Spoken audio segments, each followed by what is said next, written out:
In less than a week, I'll be heading to Japan for the Japan Mobility Show. I haven't talked much about Nissan's booth. Right here's a snapshot. I will be driving some Nissans when I arrive in Japan. I'll be going down to Yokohama to drive some cool Nissans, Skyline, I think Elgrand, not the new one. Unfortunately, the new one will be revealed at the mobility show. You just saw the N7 EV that they sell in China. I believe that's what's on the right here. And I will be speaking with Nissan later today. They have an offer for me that I may or may not take up. We'll find out. I don't know what the offer is for the Japan Mobility Show. All right, so I'm excited to give you guys some cool stuff from the Japan Mobility Show. Meanwhile, look how good the Altima is looking over there. They called it the Tiana. All right, down below, look at this refresh they're getting on it. Gorgeous. And then they have a PHEV N6 sedan. Man, it'd be cool to have those things for Nissan. And here's the grille of the new Elgrand. The Elgrand is the same thing as the Nissan Quest. And I will be driving, I think it's called the Serena. It's a smaller minivan while I'm over there. The Skyline, the Sakura, and the Note Aura. Which I would love to have the Note Aura. It's kind of like their version of the Prius. But I want to talk about where things are going in the industry right now. New vehicle inventory increases. Sales are slowing down. More inventory means the dealers need to sell. And if they need to sell, that means you can get a better deal on your car. In theory, better rates. In theory, lower price out the door on your model. So we're going to talk about how they compare to last month and how things are trending higher in volume, which again benefits the consumer massively. So if you guys are excited for the market turning, this is a turning point, and I think it's only going to keep tipping towards the consumer the rest of the year potentially, and maybe even going into 2026. All right. So one of the things that we're going to look at before we compare the graphs to graph, I want to compare or just talk about what's going on with most automakers here. Nearly half of the brands have a day supply in excess of 100. You don't want that. You want to be between like 60 and 80. That's traditionally where you can still turn a solid profit. But look at all these well over 80 days supply. It's not where you want to be. You need to start offloading volume as fast as possible if you find yourself in that position. Toyota and Honda, two brands that typically operate with tight inventory, saw sales slow in September and inventory increase. Okay, so if we look at let's look at the two images here. Up top is September day supply, and down below is August day supply. All right, Toyota went up 7 days. Lexus went up 4 days, and Honda went up 10 days. They are still destroying the industry. Look what happened to Porsche, though. Porsche's day supply went way down. How did that happen? Well, they have a lot of EVs, and if they needed to take advantage of that EV tax credit through leasing, they probably did that as September ended. All right. But Chevy was at 73 days supply. They're all the way up to 81 days supply. So the average day supply went up from 77 to 84 and is going to continue to trend upwards. I have no confidence, honestly, that the brands are going to be able to continue to sell at a fast pace, and we'll continue to sell these day supply go up. Look at how many are now well over 100, where like previously, I mean, look at the difference in Cadillac. How did Cadillac go from 96 days supply down to 79?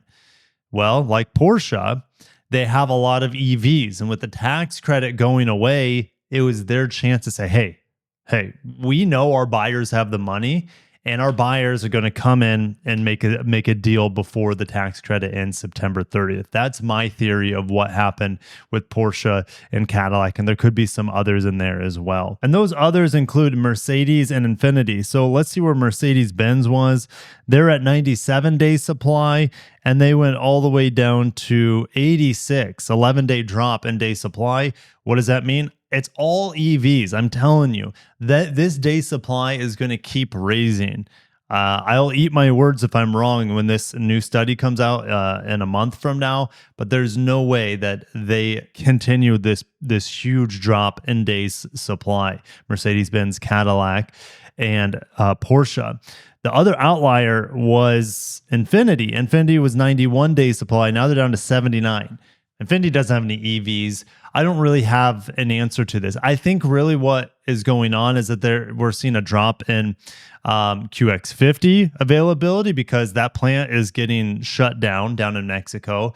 We're seeing no Q50s left. The Skyline's officially dead. And again, I'll be driving a right-hand drive Skyline here in about a week. Again, the QX50 is the exact same thing as the Skyline if you're not following me there. But Infiniti, it's not because they're red hot right now or the QX80. I'm driving the QX80 this week. I already reviewed it, so I still don't know what I'm gonna do with it for review. But QX80 is great. It's fantastic. It's one of the best luxury SUVs on the market.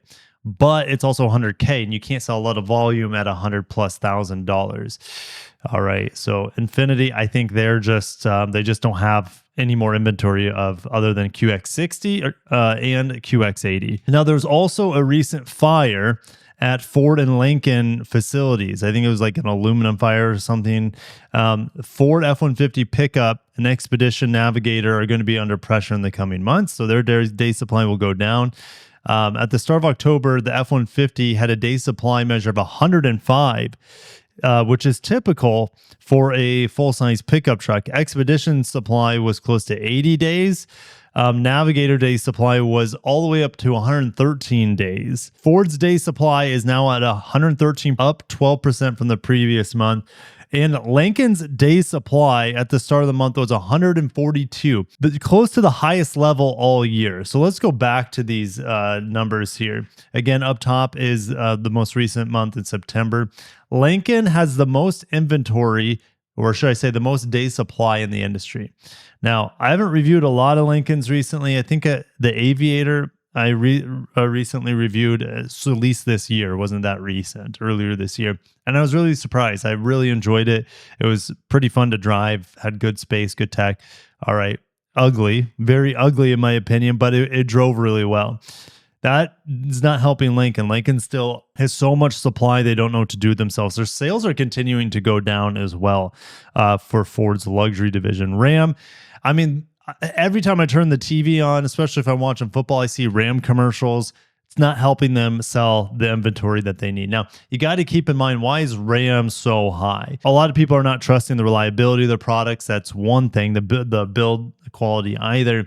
But as we just read, 100 to 100 days supply, that's pretty normal for full-size pickup trucks, and that's all Ram sells. So they're always going to be at a high days supply. And you might be saying, Kirk, aren't they losing money? Well, you can keep in mind the profit margins on body and frame pickup trucks are astronomical.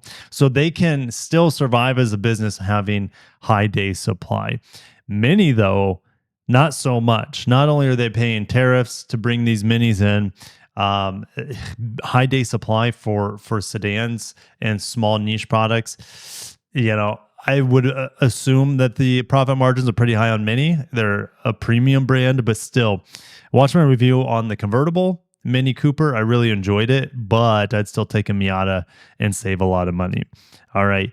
Jeep. Why is Jeep high? I mean, that's another Stellantis product. You're going to see Jeep, Ram, Chrysler. I don't even see Dodge. Dodge is all the way down here at 78. I can't tell you what kind of the Durango, the Charger EV. All right, how did Dodge go from 100 down to 60 or 78? It's because they had a ton of these EV chargers sitting around and they needed to get rid of them. All right, Dodge still has a Hornet, I guess. I never see any Hornets on the road or Alfa Romeo Tonales, which they just discontinued the Tonale plug-in hybrid in the United States. And I don't even see Alfa on this list, which doesn't surprise me. Such a low volume brand. Guys, this is crazy. I've been talking about my theories on why a lot of the premium manufacturers went down so much in days supply, because they have luxury buyers that just can go buy a car whenever they want, essentially. And reeling them in with the tax credits, an easy way to do that. All right. But if we look at a mainstream brands, Hyundai and Kia, that sell fantastic EVs, you would think that their day supply would plummet, but look what happened. All right. Hyundai and Kia were averaging 77 days supply. Where are they now? in just 1 month. I don't know why it wasn't mentioned in the article talking about how, oh, Lexus and Toyota are seeing big jumps. Honda's seeing big jumps in day supply. Look at the jump in day supply with Hyundai and Kia. They're still breaking all-time sales records. So it looks good from a sales perspective, but it looks really bad from a day supply perspective. They went from 77 days supply to 101 for Hyundai. That is crazy. Okay. And then you also have Kia. Kia went from a 76-day supply to 86. It's a pretty big jump. A jump that I was not expecting to happen, because you would think that they would have offloaded tons of EVs. Maybe they offloaded most of those EVs, not in September, but maybe August and maybe July, as we knew that the EV tax credit was ending then. That's a possibility. It's hard to say for sure, but it's good to see this from a consumer perspective. The higher day supply, the better the deal you're going to be able to negotiate on your car. Now, does that mean you'll be able to get good deals with Honda and Toyota at this point? And the answer is yes. You're going to be, I just realized that Lexus and Toyota are flip-flopped here. But anyways, Toyota only went up 3 days and Lexus went up 8 days, still destroying the industry. Are you going to be able to get deals on Lexus and Toyotas and Hondas? And the answer is especially Hondas. There are so many CR-V hybrids available in my area. You're going to be able to get, more than likely, it depends, the market changes throughout the US and Canada massively. Canada's its whole little ecosystem. But for sure, CR-V hybrids, you'll be able to get, you should be able to wheel and deal well under MSRP. If not, you can get really great deals at Hyundai and Kia right now. You can get deals at Toyota. I'm hearing from multiple sources that discounts are be able to had on Toyota models right now, well under MSRP. So the deals can be had right now with Toyotas that haven't been seen since prior to the pandemic. Toyota is still operating in its own bubble. They're playing by their own set of rules, essentially, with their super low day supply. Yes, it's raising, and dealers are going to be more willing to deal under MSRP than we've seen since the pandemic. All right, so this is good. You might be saying this is not good for the economy. This is not good for the dealers. Don't worry about the dealers. The dealers are going to be fine. If you just watched my most recent video on Lexus dealers are at an all-time high profitability. All-time high. They are making so much money on the service department and the sales department due to a lack of supply on certain models like the GX, for example. All right, so Lexus dealers, they're just making hand over fist right now, and Toyota dealers probably as well. But those times are changing. The ball is rolling back into the consumer's court finally. The problem is most people are strapped with affordability. They're not going to be, people are running out of money. Interest rates are still high. And if we go back to this article, they're saying, hey, low interest rates have been phasing out. Even though the Fed cut rates, still we're seeing interest rates go back up, at least in the automotive end. And that very well could be just the low interest rates to clear out last year's stock, clear out the 2025 models, and to make room for the 26 models. I think that's a big reason why the really low special interest rates, 0, 1, 2, 3%, have been phased out for the rest of this year for the most part. But we'll see where things go. If days supply continue to go up, like we're seeing, in a massive trend up, a 7-day supply increase on average, it's going to keep going up. And as a result, more incentives are going to need to be poured into these cars from the manufacturer end. So that means special interest rates, special lease rates, and special cash rebates. As those flow in to spur buyer demand, the dealers are also going to need to take money off the price of the cars to move the volume. The longer cars sit on the lot, the more it costs the dealers. So they want to make deals all the time. But with this day supply going up, this is my prop today, a bendy straw. One of the kids left it in here. This is exciting times for the consumer. As we finish out this year, there's going to be better and better deals to be had out there on the market. And finally, even Toyota and Lexus dealers starting to waver a bit on their MSRP or MSRP plus pricing.